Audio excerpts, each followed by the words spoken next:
Long ago, in the village of Awada, there was a little girl named Ugo. Her laughter echoed through the village, light and carefree, drawing smiles from everyone around her. Her energy was contagious, and her quick wit made the children laugh even harder. But there was a heaviness hidden beneath her bright eyes. Something Ugo did not know how to explain. Her heart was fragile, too fragile for the life she longed to live. It was a warm night when Ugo came into the world. Her mother, Mma, labored under the star-filled sky.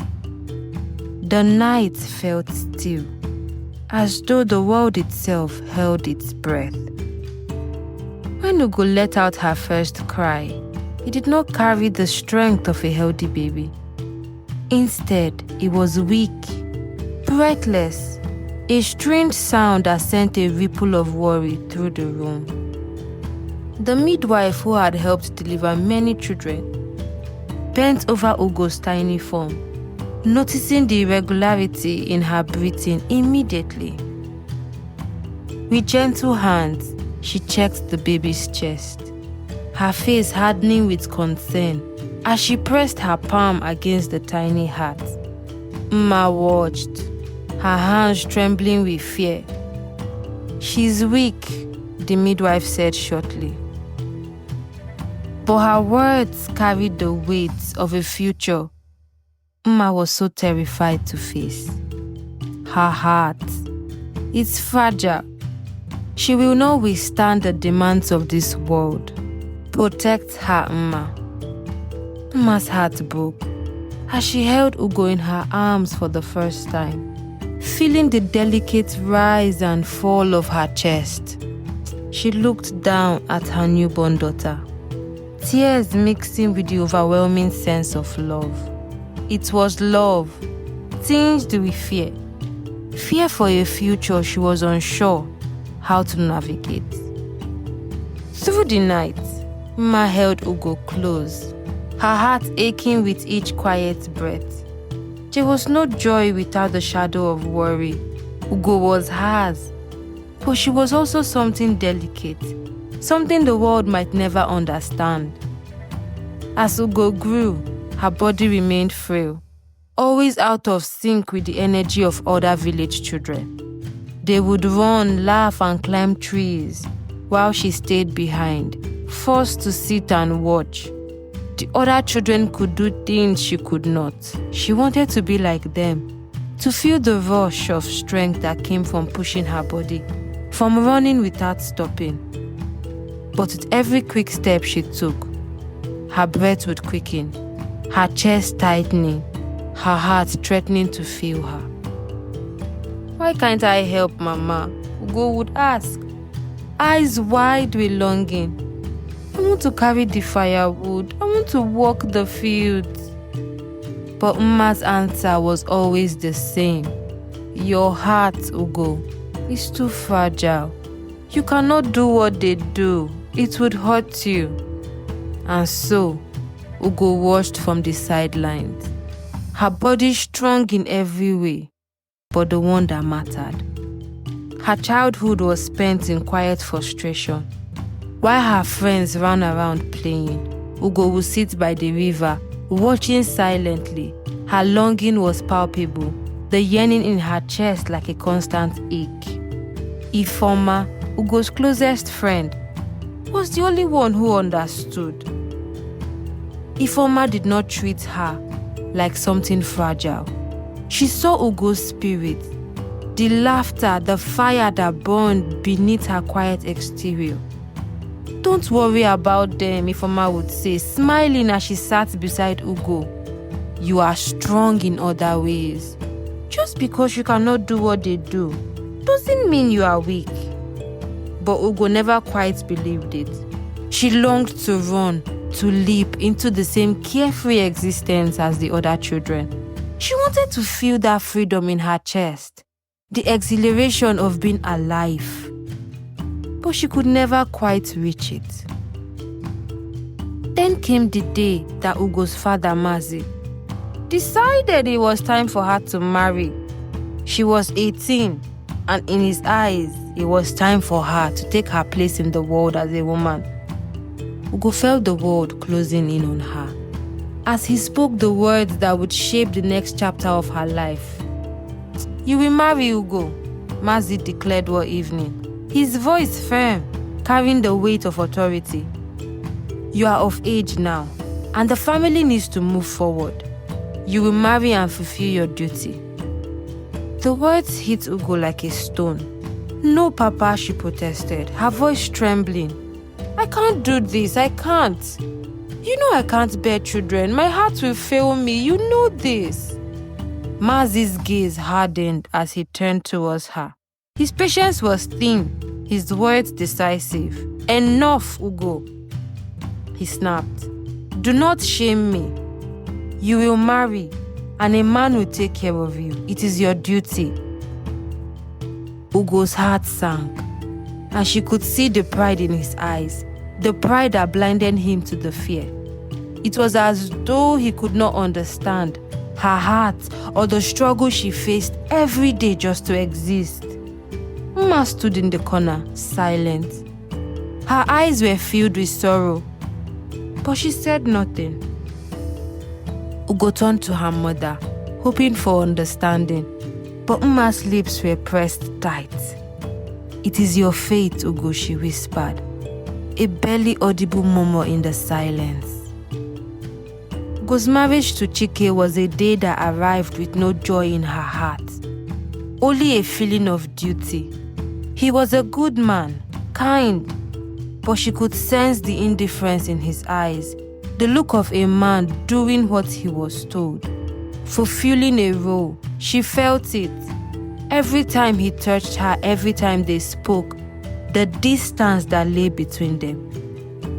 As they moved into their home together, Ugo knew that she wasn't the woman he truly wanted. She was the woman he had to accept. She watched him from across the room as he feigned ignorance, sitting idly by while she struggled to do the work of the household. He never offered to help, never noticed how tired she became as she carried water or swept the floors. Instead, he would sit by the window, his eyes cast out into the distance as though he could not see the exhaustion that was beginning to break her down. Each chore became a battle for Ugo. She would bend to lift the water, her hands trembling with the effort, her chest tightening with every step. When she set down the heavy buckets, her breath would become shallow and she would pause, trying to catch it. Each time she'd glance towards Chike, who would offer a faint smile, but do nothing to help. "Ugo," he would call out, "finish the work. We need to keep up." She wanted to scream at him, tell him what it felt like to carry the weight of the world on her fragile body. But instead, she would simply nod and continue, her heart pounding in her chest, her breath growing more erratic with every movement. When Ugo suffered her first miscarriage, he felt as though her heart had broken into two. She had not only lost the child she had carried, but she had also lost something of her. She had failed, and her husband's reaction only deepened the wound. Chike stood by her, his face set in disappointment. "You are supposed to give me a child, Ugo," he said coldly. "A wife's duty is to bear children. What kind of wife are you if you cannot do that?"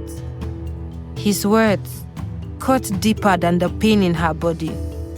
Ugo looked at him, her eyes filled with tears, but no words came out. She wanted to scream, to tell him that it was not her fault, that her heart, fragile as it was, had betrayed her. But instead, she said nothing. The silence between them grew heavy and suffocating. Ifeoma, ever the supportive friend, came to visit Ugo often. After each miscarriage, Ugo would retreat into herself, her soul battered. Ifeoma would sit with her, her hands comforting Ugo's shoulder. "You are not broken, Ugo," Ifeoma would say. "You are stronger than you think. Don't listen to them. Don't let them define you." But even Ifeoma's gentle words would not ease the pain, the weight Ugo carried. Each failure felt like another piece of herself slipping away. She wanted to be strong, to be the woman she knew Chike needed. But how could she, when her body refused to cooperate? It was not until her third miscarriage that Ugo could take no more. She packed her belongings, hoping to find some respite, some peace at her father's home. But when she arrived, her father's words crushed her. "You will return to your husband's house, Ugo," he said sharply. "You made a commitment. Go back and fulfill your duty." Ugo wanted to scream, to collapse at his feet. But instead, she stood there silent. There was no room for her pain in her father's world. Only his pride mattered.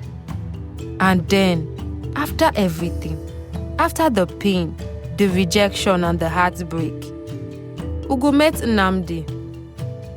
One evening, as she wandered through the village, feeling the weight of her life crushing her chest, she found him by the river. He was standing there looking out over the water, his stance relaxed, thoughtful. Ugo had known him for years, but they had never truly spoken until that moment.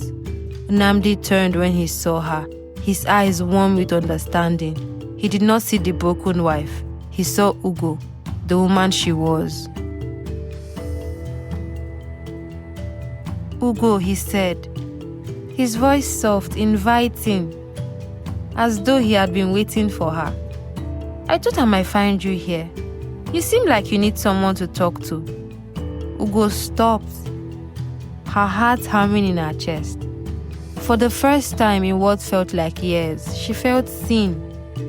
Not for what she had failed to do, but for who she truly was. Their conversations grew longer each time they spoke. Ugo felt a little lighter. Nnedi did not ask anything of her, he accepted her. And slowly, Ugo began to open up, telling him of her struggles, her pain, her frustrations. He listened. And for the first time, she did not feel judged. "You are enough, Ugo," Nnedi would say, his voice gentle but unwavering. "You have always been." For the first time in a long time, Ugo felt free. Not from the world's expectations, but from the weight of her own self-doubt. She had found someone who loved her. Not for what she could give him, but for who she was. As their connection deepened, Ugo and Nnedi began to dream of a life free from the expectations that suffocated them both. They would meet in secret by the river, speaking of hope and freedom, imagining a future where they could live on their own terms.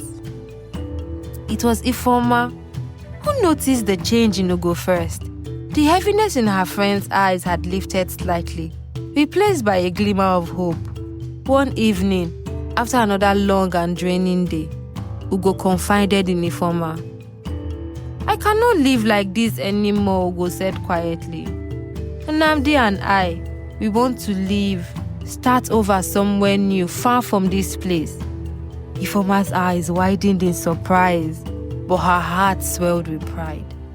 Ugo had found a way to reclaim her life. Though it was dangerous, though it was unconventional, Ifeoma knew it was what Ugo needed. "Then go," Ifeoma whispered fiercely. "I will help you. No one needs to know." Under the cover of darkness, Ugo and Nnedi made their escape. They carried little with them, only a few belongings with the hope of a new beginning. They moved swiftly through the forest, the moonlight guiding their way. Ugo's heart pounded in her chest. But this time it wasn't from fear, it was from exhilaration. She was running, truly running for the first time in her life. They traveled for days, crossing rivers and climbing hills, until they reached a distant village where no one knew their names or their past. It was a small, quiet place, surrounded by fields of wildflowers and thick forest. Here, they built a life together, simple but full of love. Months turned into years. Ugo and Nnedi thrived in their new home. Nnedi worked the fields. Ugo tended to a small garden. Though her heart remained fragile, it no longer defined her life. She was free. Free to love, free to laugh, free to live. Only Ifeoma knew where they had gone. She kept their secret, protecting them from the prying eyes of their past. Occasionally, she would visit, bringing news from Awada, always reminding Ugo of how proud she was. "You did it, Ugo," Ifeoma said during one visit, her voice full of emotion. "You found your freedom." Ugo smiled, her hands resting on her heart. "No, Ifeoma, we did it. You believed in me when no one else did. I owe this to you." Years later, the people of Awada would speak of Ugo and Nnedi's disappearance as a mystery. But to Ugo, it was not a mystery. It was a miracle. She had escaped a life that sought to break her, and in so doing, she had found not only love but herself.